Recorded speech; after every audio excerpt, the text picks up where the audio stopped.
going on, family? This is Marcus again, coming with you with another episode of the Character Corner.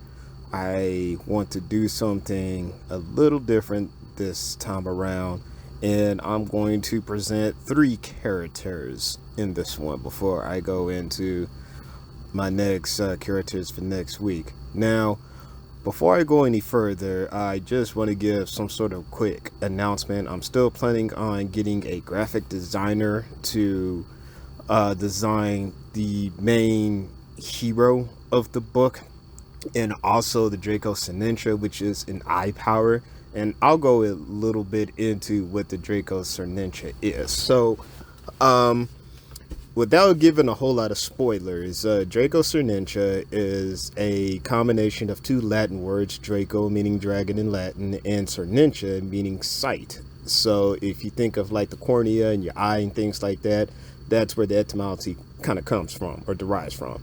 And so, in short, it gives the user the power to see receptors or the chemical signals and the biochemical reactions that you give off when you talk, eat, speak, think, whatever. And so it gives the users the advantage to be able to anticipate the enemy's moves before they can even think it. So it's kind of similar to snakes in the sense that they have what they call the Jacobson organ, which is the ability to be able to pinpoint, warm bodies and signatures just by, flicking their tongue. So it's kind of like that same frame in terms of their usage. And so it has other powers, but that's something that I'm going to do on the next Character Corner. So without further ado, let me express the first character that I want to talk about. This character, his name is Amir. Now, in the books, Malik, the main protagonist, has the ability to live through the lives of his ancestors. And so through deep meditation, he is able to access different events that have been imprinted in his DNA. So I got the concept from Assassin's Creed in a way, because I was a fan of the Assassin's Creed games and also of the Assassin's Creed lore. So I wanted to create something that was for Black people, for them to identify, and it has always been kind of an African spiritual practice to connect with your ancestors. Hence why a lot of people will say, we're doing this for the ancestors, or we're praying for the ancestors, and we're giving honor to the ancestors. And this was my way of trying to implement and perpetuate that same tradition. So Amir starts out as a shy little boy who is very, very apprehensive with dragons. And so pictured with him is the first dragon that he saves. And so without giving too much of the plot, he befriends this dragon by the name of Yuri. And I believe Yuri means flame in I think in Hebrew. A lot of the words that I researched, it's been a long time, so if I got that wrong, I apologize. But I believe in Hebrew, Yuri means flame. So getting back to how they met, he was actually on a mission to fight off the last of the Visigoths. I don't go too much in detail about the history in this particular book, but in the next book, Generational Burst, in the current book that I'm writing, which is called Alakita of the Golden Dragon War, I expound a little bit more on the history of the Goths. And so to kind of get you back on par with who the Goths were, they were a group of nomadic people who fled from the area of like Denmark to Hungary, that area in Hungary, Bosnia, whatever, and they were attacked by the Huns. So if you've ever heard of the guy Attila the Hun, these were the same guys that were basically persecuting the Goths. And so what the Goths did is they made a deal with the Roman Empire at the time, And so what the Roman Empire would do is they would hire them as mercenary soldiers to protect their eastern borders against the Huns, because they knew that the Huns were growing the empire. And in the meantime, the Roman Empire would exploit their the men, the women, the children, things like that. And so, long story short, one of the Goth leaders, a guy named Alaric, got tired of it, and he actually sieged the capital of Rome, and he was actually instrumental in the downfall of the Roman Empire, because he weakened their defenses. And then about a few years later, another person came in and basically sacked Rome, and that was the end of that. And so after that, the Goths established themselves in what is now called Spain. Back then it was called Andalusia. And then they were eventually defeated by the Moors. And this is where this story kind of picks up. It's about years after that battle where Amir, who is a prince, is the son of the king, who at the time was one of the legion generals called the Dragon Legions. Now, this is the royal line that carries the Dracocernentia, and that means that in this universe, not a whole lot of people had them. Only people with prominent ancestries, prominent lineages, nobility, that type of thing, had this power. And so another power of the Dracocernentia is you have the power to connect with nature. And so one of the things that they connected with were the most powerful creatures at the time, which are dragons. So in this story here, and in this lore, Amir, just like Malik, is finding out who exactly he is and where he comes from. And so this was one of the main reasons why whenever Malik is going through his meditation sessions to be able to learn more about who he is, he often refers to Amir's life. So then that, because again, even though at this time Malik is significantly older than Amir, this also takes place at around 8th century, early 8th century, or to be exact, at about like 723, 722 AD. So, as Malik is learning, so is Amir, obviously, because Malik is, reliving the memories of his ancestors.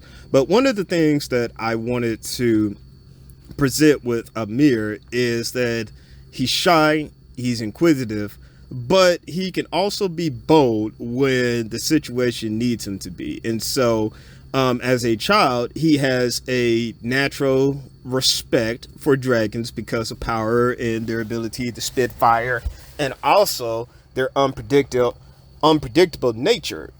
And so what I wanted to do is I didn't want a character that wasn't flawed. As you know, in superhero tropes, there's always some sort of a weakness. And one of Amir's weaknesses in the beginning is his reluctance to fully embrace who he is. Similar to Malik. So I wanted them to share some sort of a commonality, so then that way, when they grow together in the story, then you can actually see their maturity manifest once they achieve their power.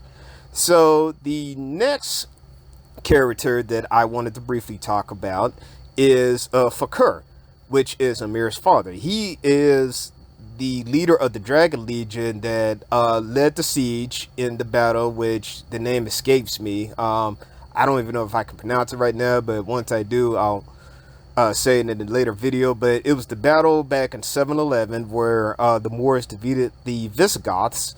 And because of that, the Visigoths were defeated, and that's what began the Moorish conquest in 711. And I know a lot of people don't know about this type of history. I first learned about it through Tariq Nasheed's Hidden Colors series years ago. Shout out to him. And because I don't want to just take the credit or whatnot, I want to be able to give credit where credit was due. And so when I did further research of the Moorish Empire, I realized a lot of things that was never taught, which is I didn't realize until recently through the research that the Spanish language is actually derived from words of Arabic and Latin. Hence why in the books you'll see me use a lot of references of Arabic and Latin. So with that being said, Fakkur is viewed as a very, very stoic and very, very balanced leader. He is kind of like that voice of reason that always seems to say the right things, has always been, the type of leader that thinks ahead, has wonderful insight, and he is also a caring father.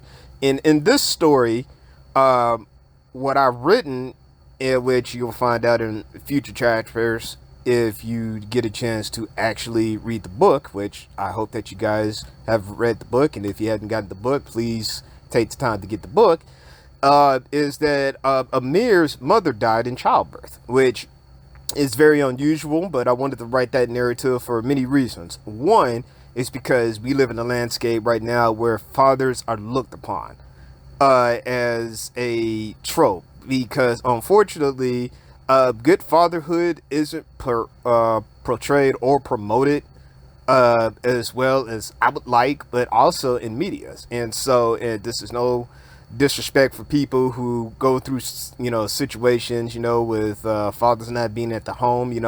I understand that there are some deadbeat fathers, which I'm not going to go too far into, but I wanted to write a narrative in which a man was raising his son to be a man, and I think that that is lacking, especially in black media. So I wanted to give that kind of opportunity, to give that kind of relationship, so then that way people can identify with the father figure. And one of the things that Fakkur does is that he puts his son in situations in which he has to learn. And he never puts him in a comfortable situation, but he puts him in situations in which he is forced to exhibit, the traits that he has inherited through him and his ancestors. And so one of the things about growing up, and I can know from experience and what I'm learning now as a father, is that as men, we are not supposed to coddle our children. That is a woman's trait, which is women are nurturing, and men are supposed to prepare their sons, especially, to be men. And so this is what he does in this particular story.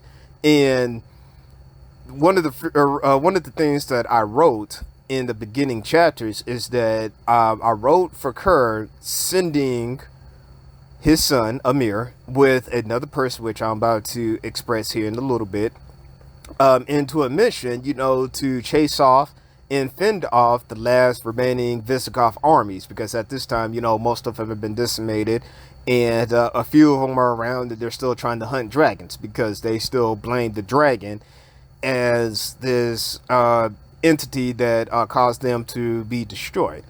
Now, I want to make a quick point before I go into the next character, which is with the dragons. I wanted to make a parallel with dragons as opposed to black people, because there are some similarities. And one of the similarities is that they were viewed upon as these powerful, immeasurable, resourceful creatures that needed to be knocked off in order for, other people to survive. And so there's some parallels, to now, to where, black men are viewed upon as these overly aggressive, big, powerful, strong brutes, which were more than that, obviously, but unfortunately, slavery kind of proves otherwise. So not to kind of get into that type of commentary, at least not in this video, I want to go into the next character, which is Najih. Now, I have stated before that Nadji,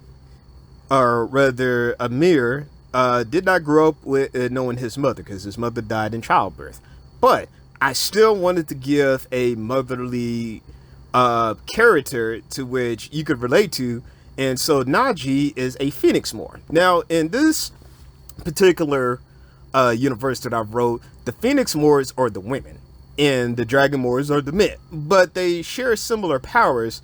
The difference is that the Phoenix Moors were more of a balanced entity. In other words, they exhibit a level of strength that helps complement the dragons, and in some cases, they keep the dragons in check. And in this book, in the lore, it is said that only a phoenix can defeat a dragon, but only a dragon can subdue a phoenix. So I gave them this sense where even though the dragons could be looked upon as powerful, which, in today's societies, men obviously are stronger than women, biologically, as a group.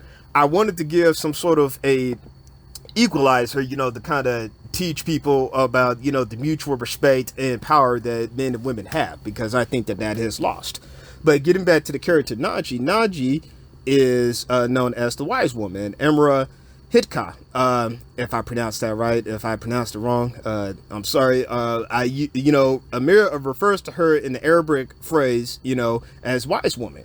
And so she is going to be the one that accompanies Amir on his very first mission, to actually get into, to actually meet his dragon. And so what I wrote Najih as a woman that offers clarity, a woman that is strong in her own right, who is a graceful and a beautiful warrior, but also somebody who is nurturing to Amir. Understanding that since Amir doesn't have a mother, she kind of fills in as that motherly role, as opposed to a servant and to a legion of the Phoenix Moors. And in further stories, I'm going to incorporate other characters that she mentors, that teaches them, the ways of the Phoenix Moors and things like that. So I know this video has been pretty long. I wanted to kind of land my plane there. But with that being said, please, I'll reiterate this again. I wrote these stories because I wanted Black people to have their own representation, positive representation, written by somebody who is a foundational Black American, and stories and in narratives that are, that in the media, unfortunately, they don't really represent us in a good light. So this is it for the Character Corner. Please refer to the credits and the links below if you're interested in buying the books. Once again, before I end this video, I want to reiterate that I am working on the last trilogy of the book. I bought a whole bunch of ISBN, so I have enough to write, maybe 2 more books, maybe something like that, and that includes the hard copy and also the Kindle version. And for those of you who are not aware, you have to have an individual ISBN for each form of media. So that means that if I'm writing a book, in order for it to be available, I have to buy the ISBN for that, and that could be pretty expensive. So all of this is self-published. I don't really believe in going with publishers because they'll try to dictate what you can and can't write. Not to say that I won't ever go to a publisher, but as of right now, I'm trying to do this self-published. So once again, thank you for taking the time to view the Character Corner. Once again, I'm going to try to do another video probably in about another week or so. It might be early. Take care, and once again, thank you for watching another episode of the Character Corner. Have a good one.